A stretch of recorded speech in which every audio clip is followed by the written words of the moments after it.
भगवान वाल्मीकि के बाद हमारा समाज रामानंद सागर का ऋणी रहेगा, क्योंकि रामानंद सागर ने ही देश के सभी नागरिकों के लिए रामायण का आयोजन किया, जिसमें सभी लोगों को भगवान श्री राम के बारे में जानने का अवसर प्राप्त हुआ था। श्रेष्ठ कलाकारों और अभिनय के माध्यम से इन्होंने दर्शकों का मन मोह लिया था।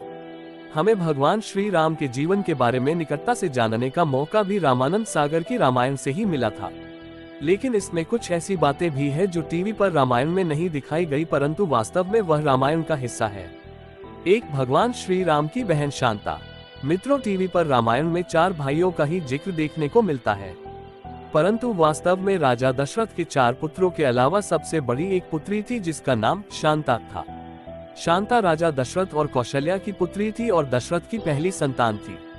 एक बार जब अन्य देश के राजा रूमपद और उनकी पत्नी अयोध्या पधारे तो उन्होंने शांता को अपने साथ ले जाने की इच्छा प्रकट की। राजा रूमपद कौशल्या के बहनोई थे और उनके कोई संतान नहीं थी, जिसके बाद दशरथ ने अपनी पुत्री शांता उन्हें संतान के रूप में दे दी। वे उसे साथ ले गए और ठाट बाट से उसकी परवरिश की। 14 वर्ष नहीं सोए थे लक्ष्मण। जब वन में प्रथम दिवस भगवान श्री राम, लक्ष्मण और मां सीता विचरण कर रहे थे, तब रात्रि होने के पश्चात श्री राम और सीता तो सो गए, लेकिन लक्ष्मण उनकी रक्षा हेतु जागते रहे। उस समय लक्ष्मण ने निद्रा देवी को आह्वान किया और उनसे विनती की कि वे उन्हें वनवास काल के दौरान नींद न लेने का वरदान दे। निद्रा देवी ने प्रकट होकर उन्हें यह वरदान देने का आश्वासन दिया, लेकिन उन्होंने कहा, यदि आप नींद नहीं लेंगे तो आपके बदले किसी और को 14 वर्ष तक सोना होगा।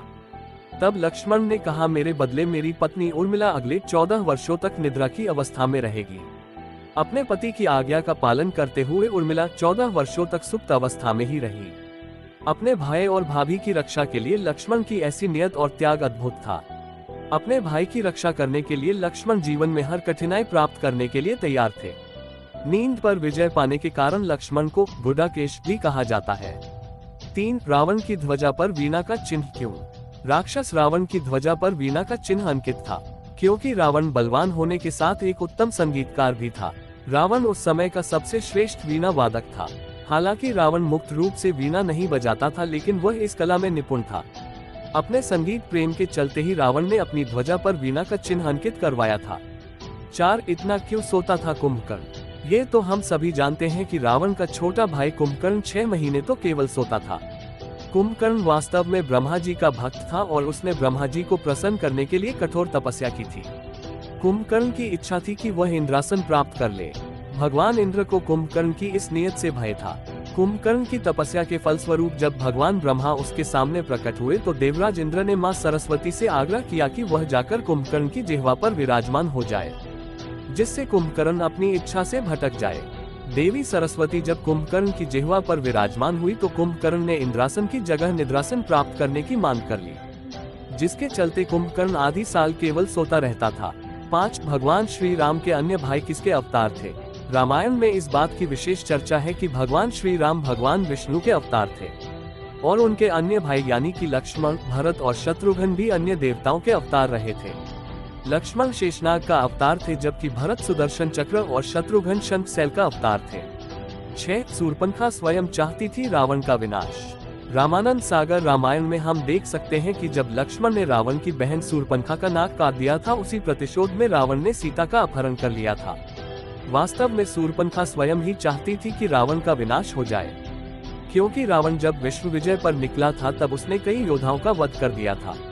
इसी कड़ी में रावण ने शूर्पणखा के पति का भी वध कर दिया था, जिसके चलते शूर्पणखा ने रावण को मन ही मन श्राप दिया कि तेरा विनाश हो जाए।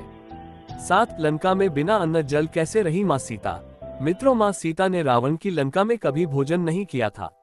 जब रावण सीता का अपहरण कर उसे लंका ले आया तो देवता माता सीता की स्थिति को लेकर चिंतित हो गए। उसी समय देवराज इंद्र निद्रा देवी के साथ अशोक वाटिका में पहुंचे। निद्रा देवी ने वहां उपस्थित सभी जीव जंतुओं को सुला दिया। उसके पश्चात देवराज इंद्र ने माता सीता से एक दिव्य भोजन करने का आग्रह किया। उन्होंने माता सीता को एक प्रकार की खीर खाने के लिए विनती की, जिससे उन्हें भविष्य में भूख प्यास का एहसास नहीं हो। 8, एक और नारी का अपहरण किया था रावण ने। मित्रों, ये सब तो हम जानते ही हैं कि रावण ने सीता का अपहरण कर लिया था, परंतु सीता से पहले रावण ने राजा दशरथ की पत्नी कौशल्या का भी अपहरण किया था। वास्तव में उसे पहले ही पता लग गया था कि कौशल्या और दशरथ का पुत्र ही उसकी मृत्यु का कारण बनेगा, इसलिए उसने मौका देखकर कौशल्या का अपहरण कर लिया। इसके पश्चात उसने कौशल्या को एक मायावी बक्से में बंद कर समुद्र में फेंक दिया और कौशल्या को मरने के लिए छोड़ दिया। राजा दशरथ को किसी प्रकार से रावण की योजना का अंदेशा हो गया और उन्होंने कौशल्या को बचाया। 9 वाल्मीकि रामायण में लक्ष्मण रेखा का वर्णन नहीं। मित्रों, जंगल से श्री राम के संकट में होने की अनुभूति के बाद लक्ष्मण ने माता सीता की रक्षा के लिए लक्ष्मण रेखा खींची थी, जिसके लिए उन्होंने माता सीता से आग्रह किया था कि वह इस रेखा को पार ना करे। लेकिन वाल्मीकि रामायण में लक्ष्मण रेखा का कोई जिक्र नहीं मिलता है। इसके विपरीत रामचरितमानस के लंका कांड में लक्ष्मण रेखा का विस्तार पूर्वक वर्णन हमें देखने को मिलता है। अब इसके पीछे क्या कारण है ये तो कोई नहीं जानता।